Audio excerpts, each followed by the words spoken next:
If I don't shut the YouTube screen down, I can hear the echoes. I'll just wait.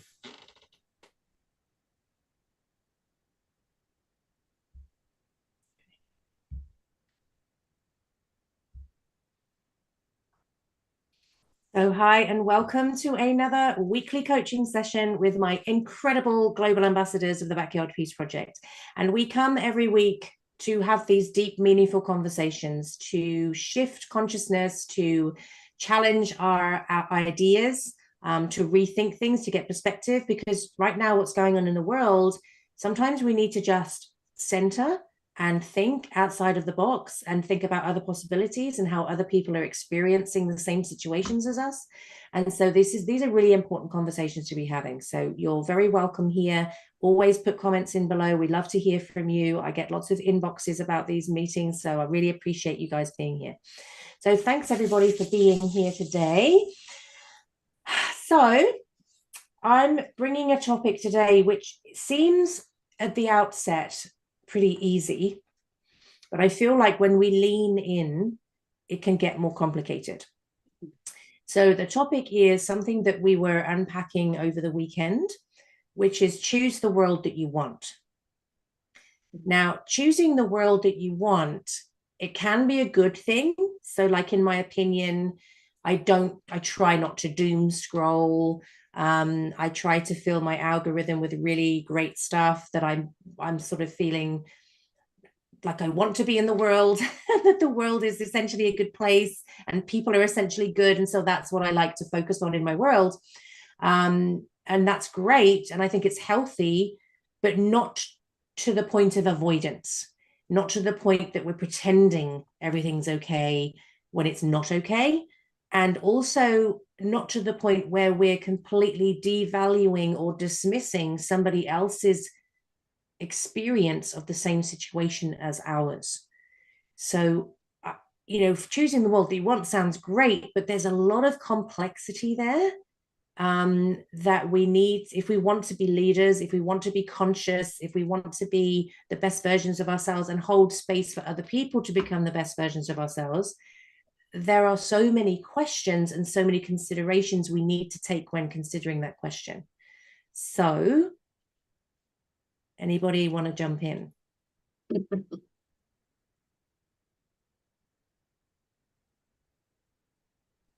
I'm going to bring something in that Joanne and I just talked about, because I was very lucky that I just had Joanne on my podcast literally before we came live here. So you need to watch it. Little ad break here, but it was absolutely phenomenal. One thing that I want to pick up that Joanne brought in, and I want to say, because it's so close to my heart, is to choose the right circles. And I'm lucky again that I got to play with you on the weekend, Cathy, and I was part of this beautiful, beautiful conversation. How do we choose the world we live in? What I feel we often underestimate, which is so huge, is the whole package that comes with it. When we choose the world we want to live in, the work we have to do, the inner work we have to do to show up as the person that we need to be to create the world that we want to be in. And I got a really incredible taste of that when I got into a really, really deep conversation over the weekend about that. And it brought up so many things for me that I truly thought were in the past. And every time that happens, it's not like, oh, you again. It's like, oh, there's another layer. Oh, there's another thing that I overlooked. Oh, there's another thing I didn't realize was still stopping me from being the person that I want to be, to create that world that I want to see. And Joanne brought that in with the circles, which I am so big on, which everybody here is so big on, because we also talk about the Backyard Peace Project in our interview, because this is such a big circle that we are creating, where we are creating the world that we want to see in. So circles to me is so important, because it really is who you hang out with. Who do you want to associate yourself with? Who do you want to learn from? Who do you want to share with? And that has a massive impact on our life, our world, how we show up. So I'm just going to throw that in the ring, in a circle. Yeah. Well, I feel I might jump in here. Yes, we did have a wonderful conversation, so thank you, Marie. And Cathy, you're right.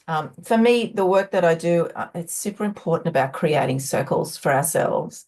And they can be overlaying, they can be separate, etc. And they can be personal, they can be business, or they can be connected.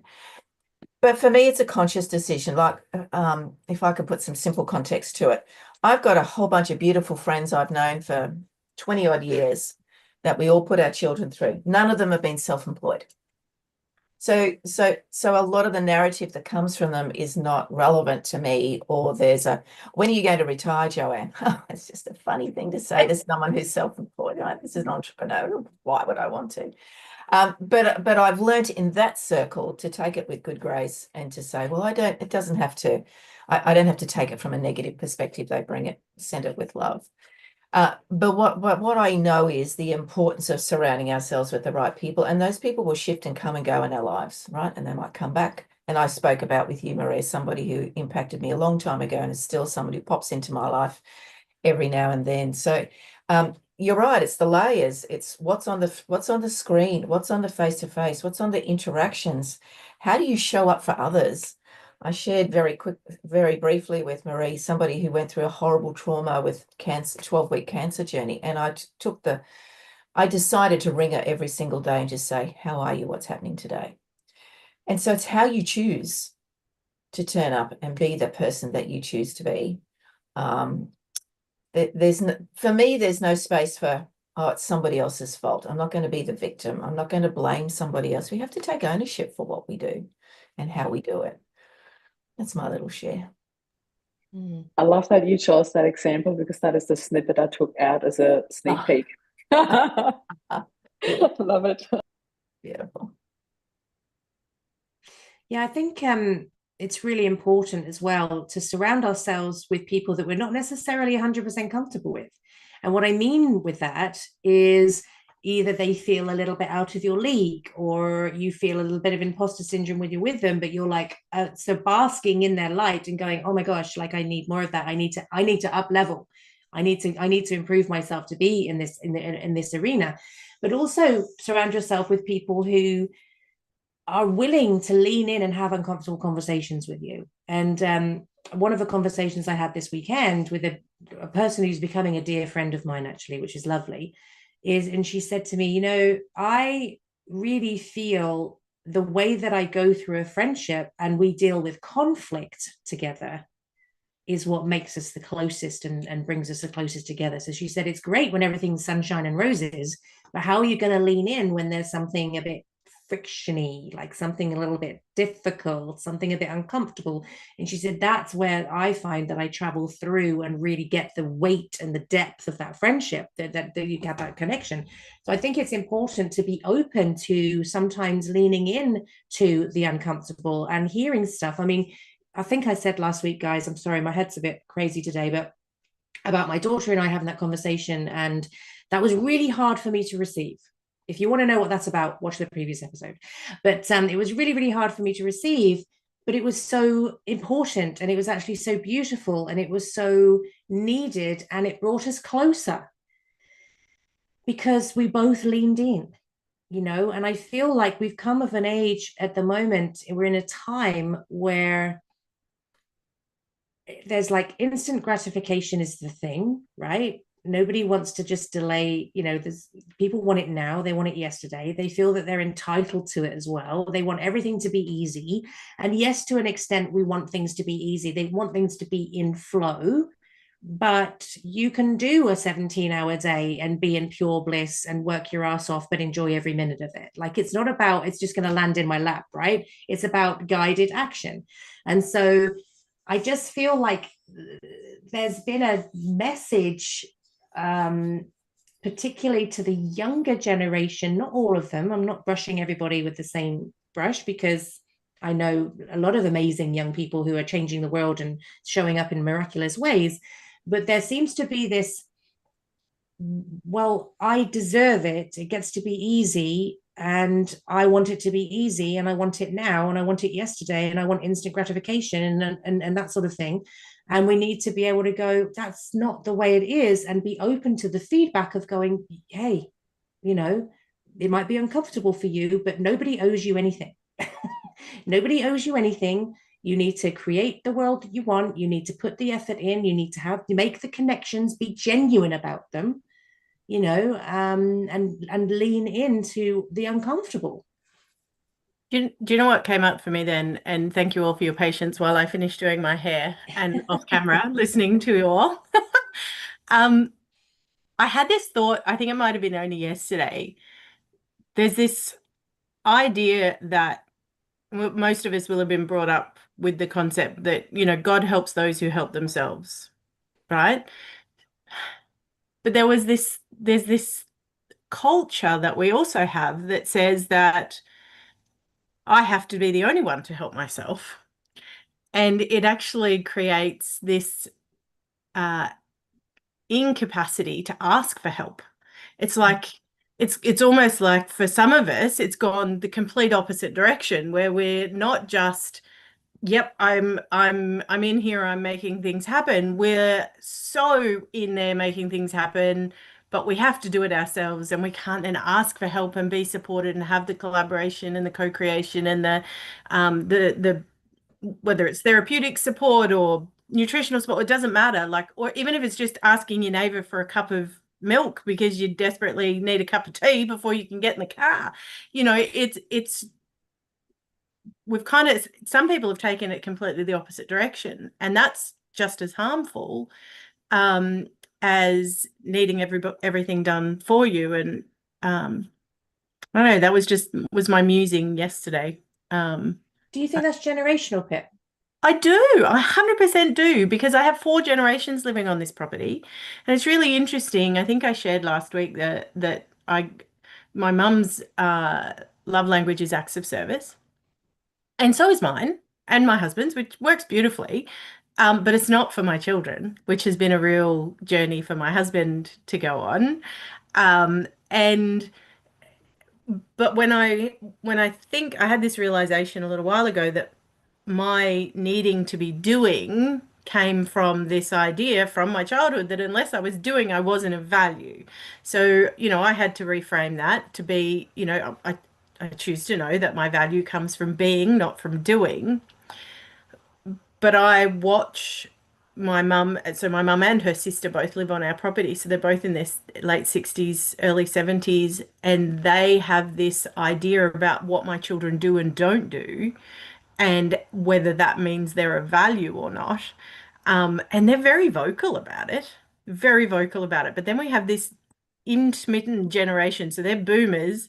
My children are millennials and Zers, but I'm an X, right? And I think the X's particularly, that forgotten generation, the latchkey kids, we are very, very, very good at not being very good at asking for help. Super independent, yeah. Oh, totally. And it's impacting. And I was having this chat I ran a nervous system reset for postnatal mums on the weekend. And there was this talk around, depending on what generation their parents were, as to whether or not they were willing to help with the grandchildren. Now, for me, as a grandmother, I am all in. I'm like, you want me to look after her? I'm there. Oh, you haven't put the washing on the line. Great, I'll hang it out for you. Like, I'm super involved in her parenting, not in a pushy way, just in I'm there for you. Like, what do you need? I've got your back. I want to make this journey as easeful as it can be, because it is hard, right? And I don't do all her things, but I'm there to support her in that. But my mother and my mother-in-law were both completely hands off. We're not helping you at all.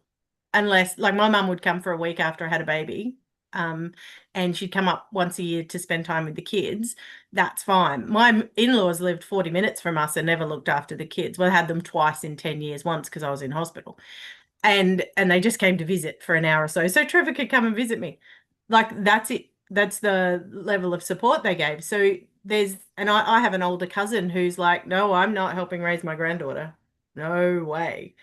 So my question to you, Philippa, is: have they chosen the worlds that they want to choose? Well, I think they have in lots of ways, right? So they've chosen to live in a very, very structured, very rigid world, to according to you. Yes. Yeah. And this is what Totally. we're talking about, And isn't it? Is they've totally. chosen their world, you've chosen your world, and they're not incongruent. And that's what we're talking about here, is the friction between everybody's version of the world. 100%. And watch, and sitting in the middle of all these different generations which exist on my property and watching the world that they choose, and even just how, so my 18-year-old hates the idea of AI, not because she thinks it'll make you dumb, but because she thinks it uses too much water. Right? Don't tell her that when she's in the middle of a 40-minute shower. But it's, like well, we do choose our world, and confirmation bias is a thing, right? So, and I agree, you have to surround yourself with people who challenge you, who think outside of what you think, but you also have to make sure that they are aligned, at least in what they want for the world. Does that make sense? Mm. So what they Yes, want, I if they think that it comes back to intention again. It's keep when yeah. every time we have a conversation, comes back to intention. So good. Full circle, Joanne, full circle. So I guess on that note, I guess my brain's just been stewing and concocting and creating and expanding with your amazing words. The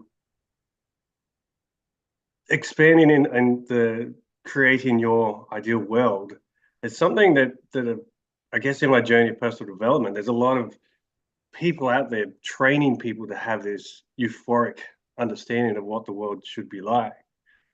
And spending 30 odd years in the field of wanting that always euphoric and always beautiful and always amazing and always perfect.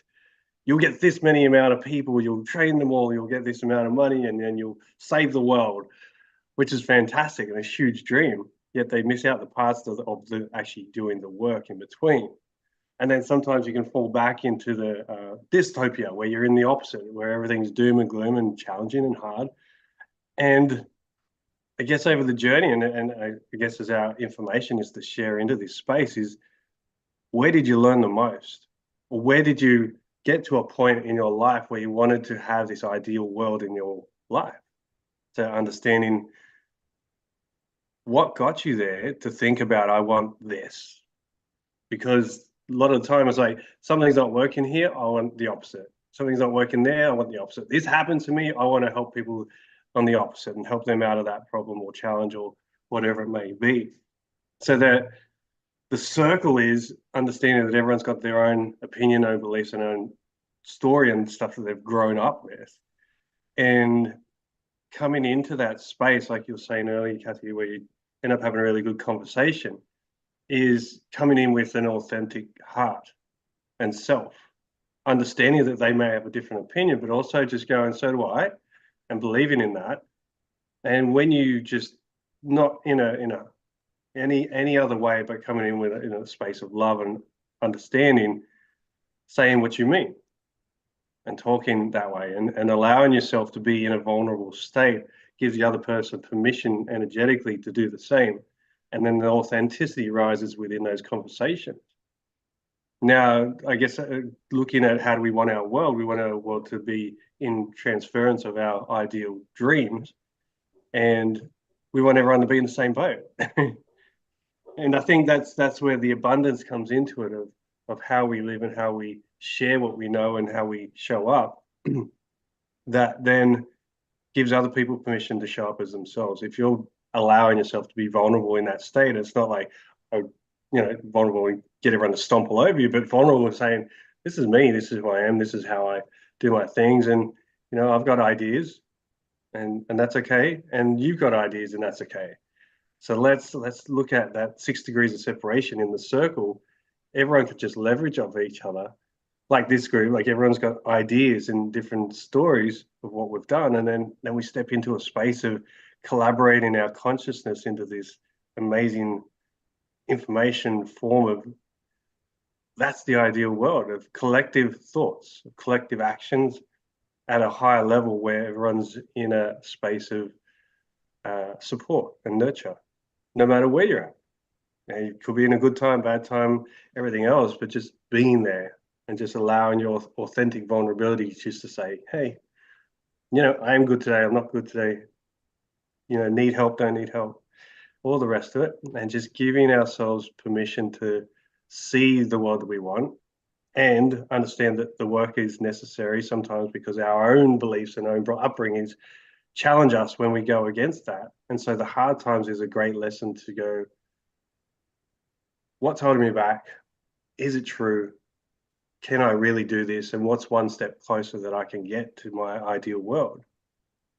And there's a good saying that I've used along my journey is that same sort of opinion. I guess it goes into, maybe it's generational, or maybe it's just I was waiting for the golden bag of money to fall in my lap just by meditating. But then it's like, if it's to be, it's up to me.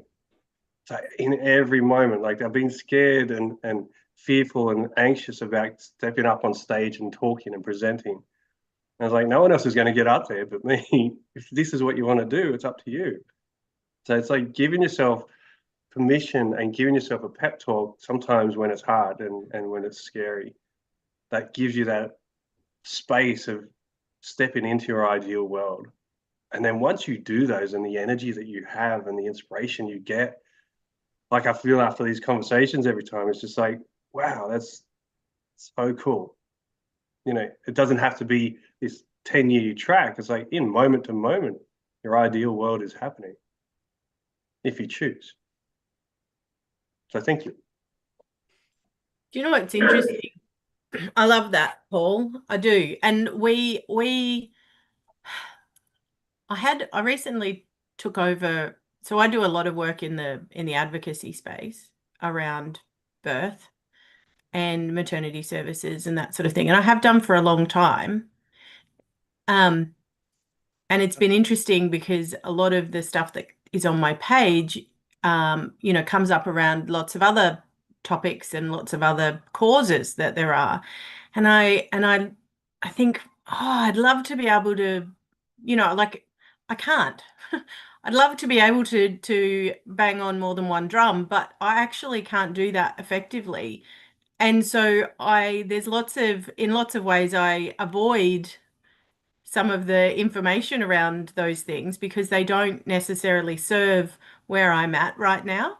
And I could go and do a deep dive and learn everything there is to know, but I do choose my world in some ways in that I know that that's there, but it's not the drum that I'm banging in this lifetime. And I applaud those who do, but it actually causes me to not put any energy into those spaces. And I've been, I've been taken to task for it, but I just have to say no to some things. And do you feel that, like, I know that we're doing some amazing work here, but we're talking about it being in our own backyard and doing the work in our own backyard. There are lots of things that I can't impact in this world, as sad as they may be. And I don't watch the news. Honestly, when the news happens to be on or I'm listening to radio randomly, which doesn't happen very often, I'm like, oh, I had no idea those things were happening because I actually don't ask for that information. I don't bring that into my world. Not because I want to avoid it, but because I just have a limited capacity. When you first introduced this topic, Cathy, that was one of the things that came up for me was sometimes we have to know our own capacity around what we're prepared to let in. And if your capacity right now is like this, adding to it with everybody else's woes isn't going to serve you and your long-term trajectory. And maybe if you just do this for a little while, maybe your capacity will expand, but that's not something to be ashamed of. That's something to honor and actually understand that your capacity is a real thing. You have a certain size cup, and if it's already too full of lots of things, you don't have room for the whole world's dramas and the whole world's problems. You only have room for what you've got right now. And I think when we do honor that and we do say, I'm going to do my stuff so that one day maybe I can add somebody else's stuff to what I can hold and my capacity will allow for me. but if we are not in tune to that, we end up burnt out, which is where I ended up.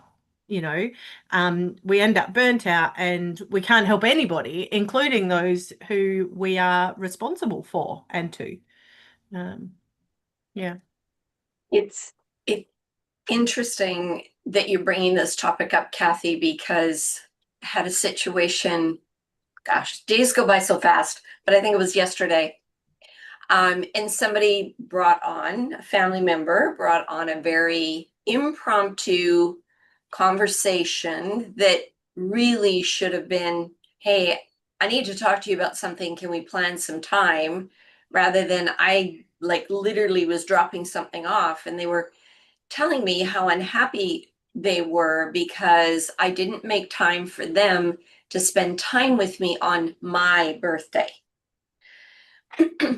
And and I was taken aback by it. Now, albeit this person was visiting here in Canada, they're from Australia, visiting here in Canada, did not communicate the dates that they were going to be here. So my best friend, who lives 3-hour flight away, said to me in the spring, hey, I want to come and spend your birthday with you. And I'm like, awesome. And my birthdays literally are spent alone because the family that I do have here, they're like, well, we don't celebrate birthdays. So when my girlfriend said she was going to come out, I'm like, awesome, I don't have to spend this birthday alone and we can go kayaking and hiking and all this stuff. The person who brought the conversation up about being unhappy with me because I didn't make time for them on my birthday has a 4.5-year-old, and I realize there's challenges around that. Her time is limited. And she said, well, I just thought you would know that I'd want to spend time with you based on the dates that I gave you. No, I'm too old to make assumptions anymore. I try not to do that. And that's part of the world I'm creating for myself. I don't want to make assumptions. And part of my world creating is just trying to be as low stress as possible, because Philippa, I was there too. I burnt myself out and I was no good to anybody and had to rebuild my health so that I could help people and even help myself. Anyway, I said to her, I said, so if I had told my girlfriend not to come, I would have spent the whole weekend alone, other than maybe a few hours with you, and then I'd be alone again.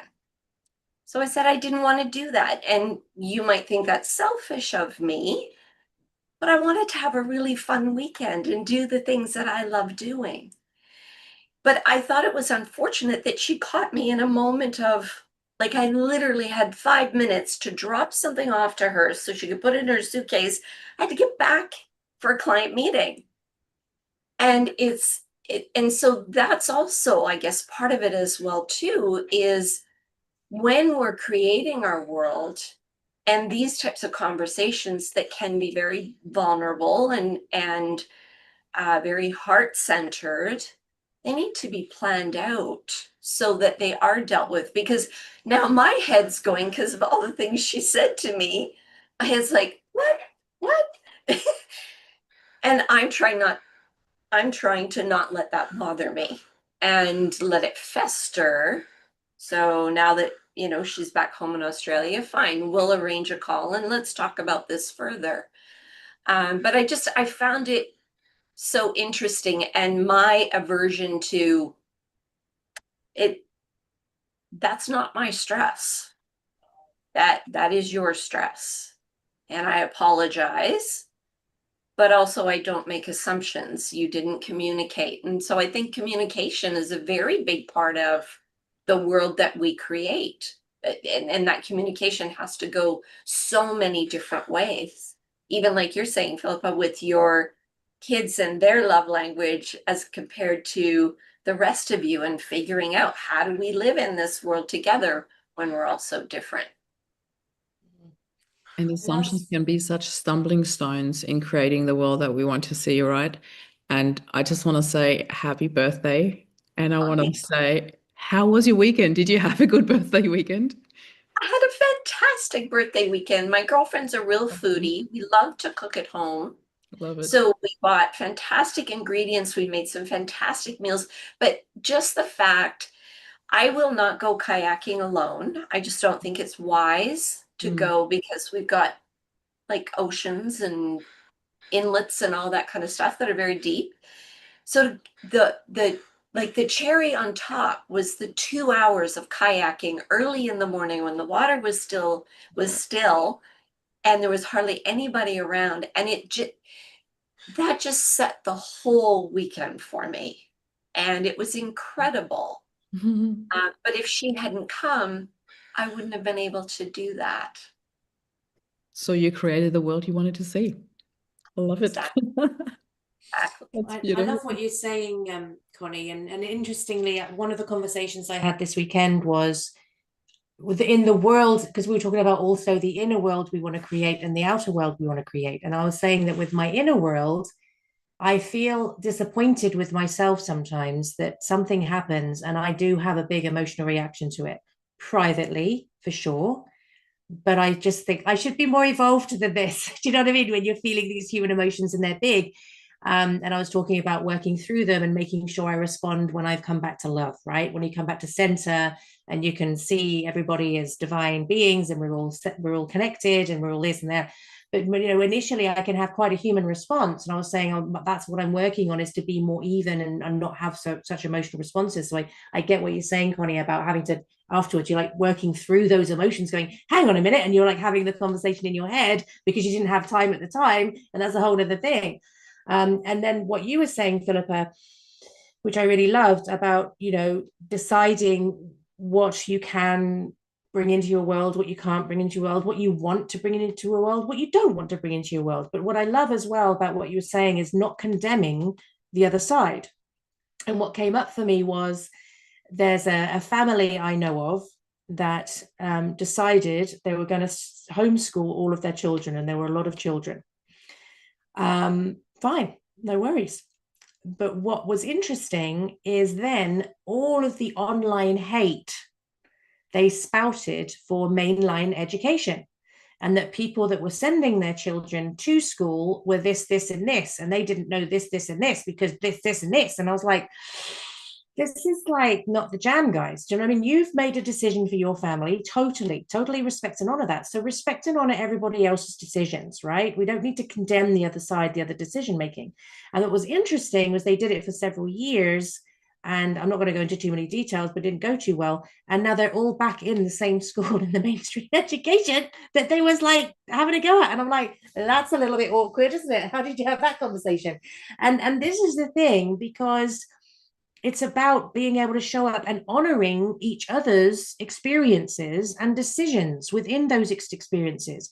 And it's like, I mean, Marie, you can speak more to this than myself, but in the experiences I've had with grief, I've only had two major personal experiences with grief, but I've helped and supported other people through grief.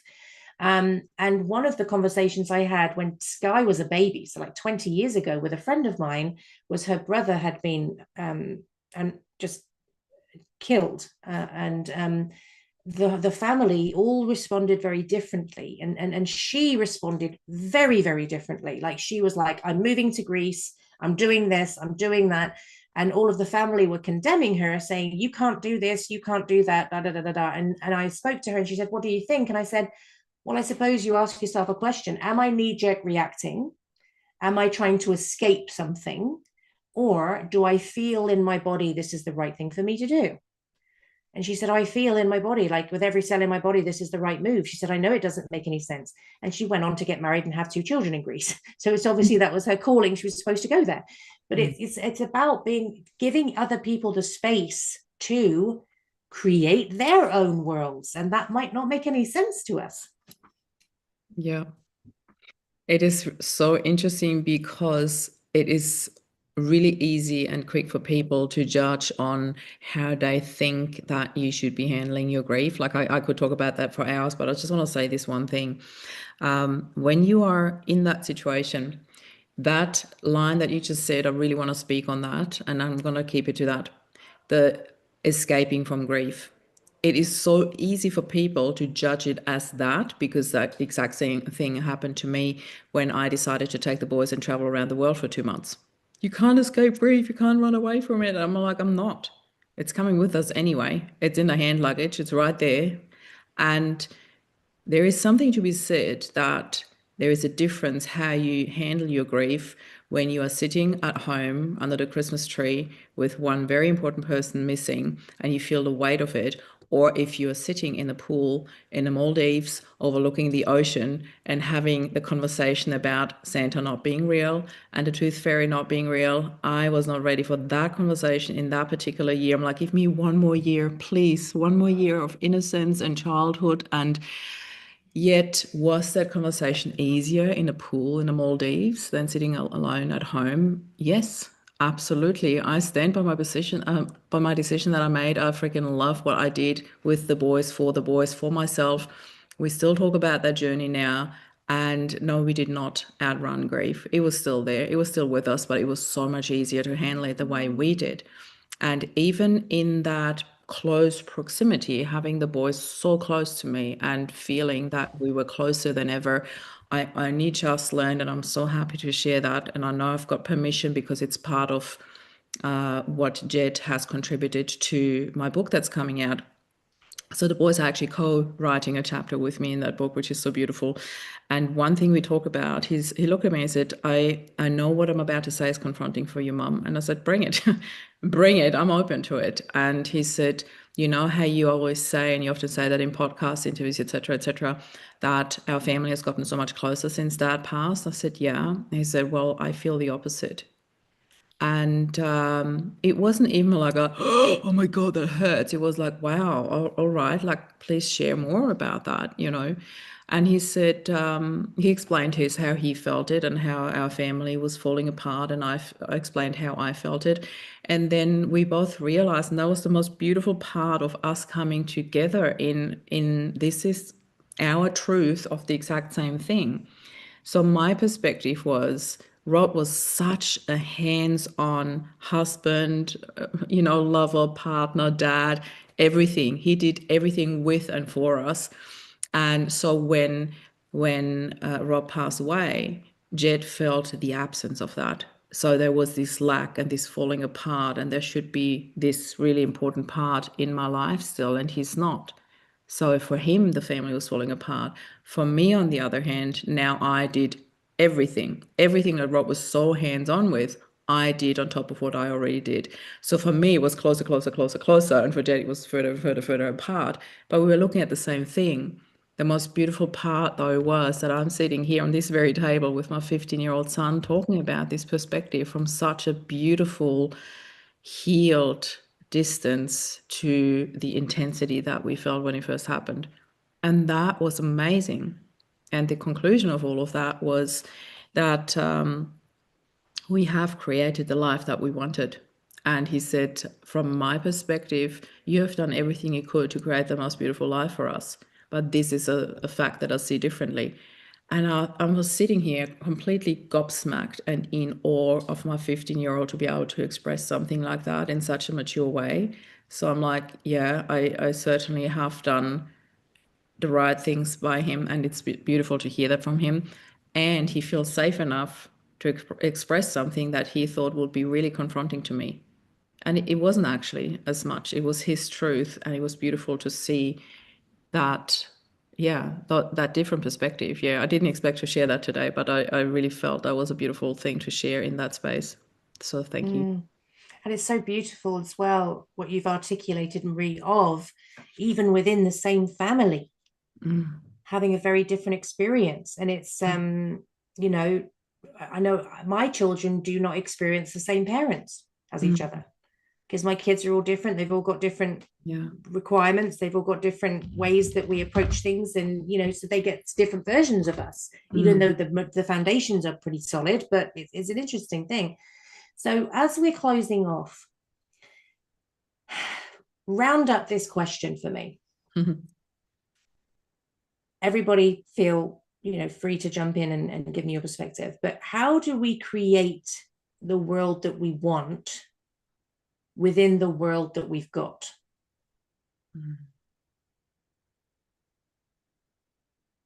I would like to bring it back to the circles that we talked about at the beginning. When we create those circles that we feel where we can truly be ourselves, where we can grow with each other and learn from each other. Because what happens in these circles is that we then amplify a message out to the world. So the more we strengthen those roots in the circles, the more we get this beautiful growth and blooming that is received or can be received by the world outside. That's my vision of all of that. I love that, and I think it's excuse me, within that circle, it's about what you bring into it as well. So I think I always seem to come back to this. It's like, to understand the world is to understand how you feel, and to understand your pain, and to understand what you want to get through that and for that. To understand yourself is to feel and go through the pain sometimes. And then what we want to bring to the circle is that authentic. People go, know thyself, but how do you know that if you're distracting all the time? And so it's the challenge is to sit with everything that you do, and then you start to create your vision and your understanding of, well, I'd love to see a lot bigger things in the world. I like to experience bigger things in the world, and I love everyone else to do that too at their level. So it's like, when you start to see and start to understand of what you want to see from the contrast of, we say challenge and goodness and bad and this and that, the contrast and the perspective of all of it is all necessary to get you to the place that then you draw up your vision board and your imagination of what you want to do. And then you step into that inspired, again, it's the feeling space. It's not about disregarding or having to regulate yourself all the time. It's understanding that the inspiration that comes from that and through that, and the clarity that steps into your world because you're looking, that's where the real truth comes in. And it's yours. And we're all here with our own mission. And once you understand that we're all doing our thing, and if we can step into that more and more, then everyone lifts. We don't have to save everybody. We don't have to save the whole world, but sometimes we feel it. And that's challenging. And so, like what Philippa was saying, like sometimes we just need to not be in that space because there's enough in our own challenge, in our own world. So it's like working with that so you've got a bigger capacity to serve and to be around. And it's not in any work experience. It's just with yourself, with your family, with the world, your friends. It's just to be there. And that's where the ideal is, because you feel free in that moment. It's got nothing to do with the outside world. Because sometimes when the challenge gets thrown at you, there's some things we can't deal with or control. You deal with them better because you've built the mental and emotional muscle to be strong and resilient and powerful in your own power, and stand in that. Power to the people. Sorry, a little soapbox. So yeah, that's what I think so far. For me, one of the things that I really try to do is listen to understand. So yesterday I could have been very triggered and been very defensive. I don't think I was triggered. I was triggered afterwards when I was processing the things that she said, but I just listened to understand her feelings. And I try to do that as much as possible, whether it be with clients, with friends, family. Try to listen to understand. And when I am triggered, and it's so easy to be triggered these days, not just by what those in your circle. I love that analogy, but those in your circle. But man, I can see something on social media that I didn't expect to see. And it's just like, it can get me up on my soapbox. So it's easy to be triggered for so many reasons. But if I just remind myself, shush, just listen, try to understand. And as I say, her and I need to have another conversation around this at a time that she's not rushing to pack and get to the airport and all that kind of stuff, to clear this, because I mean, she is my family. She's important to me. And sometimes we can react in a way of, I don't want that. I don't want that stress. I don't want that person in my life. And we do have that right to have those boundaries. But also sometimes I think, taking a minute to understand where they're coming from and what's going on in their life without taking it on, but just take that opportunity to understand a little. And in addition to that, Connie, I think it's so useful, and this is something, a habit that I've got into over the years, is to say to the person, are you in a good place to have a tricky conversation right now? Do you know what I mean? Like, and like with my kids or my husband or anybody, I'll just say, are you in a good place to receive that right now, or should we put a pin in it? And like, I'll do that with my husband and my kids, and they'll go, not now, mum. Do you know what I mean? Like, let's put a pin in it. And I'm like, cool, but at some point, can we circle back? Because I think there's something we need to chat about. But I do feel like bombarding somebody in the circumstances where you were like, I'm dropping something off. I'm not prepared for this. I've had no clues. I'm rushing between things and you're giving me this big thing to hold. I think there's an element of ownership on both sides there, where the other person needs to honor, is this person in a place where they can receive this right now, or am I going to blindside them? And I think if we can honor that and just sort of pre-frame the conversation and just say, look, it's nothing to get worried about, but I just feel like we need to clear the air on a few things. Is that it is now a good time, or, and then they can take some ownership of that conversation then and say, yeah, actually now's a really good time. Let's dive in. Or actually, I'm so tired now. I'm too stressed now. This is not the right moment for me, but I'd love to circle back another time. So I think that needs to be taken into consideration as well. Absolutely. I love that line, and I'm going to write that down because I mean, if she would have said that, I would have said, no, it's not a good time, but this is something that's evidently important to you. Let's schedule time for when you're at home, once you're resettled, and let's have that conversation. And that would have been far better, because now in my head, I'm having to, okay, just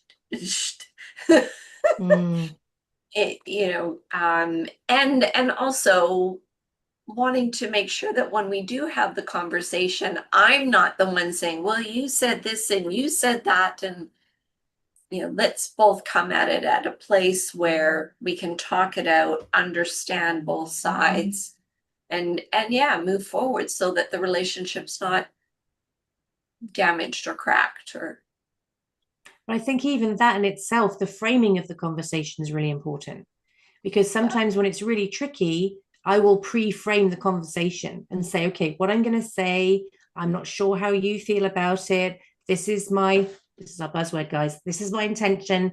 My intention is to communicate. My intention is to help you to understand how I received that.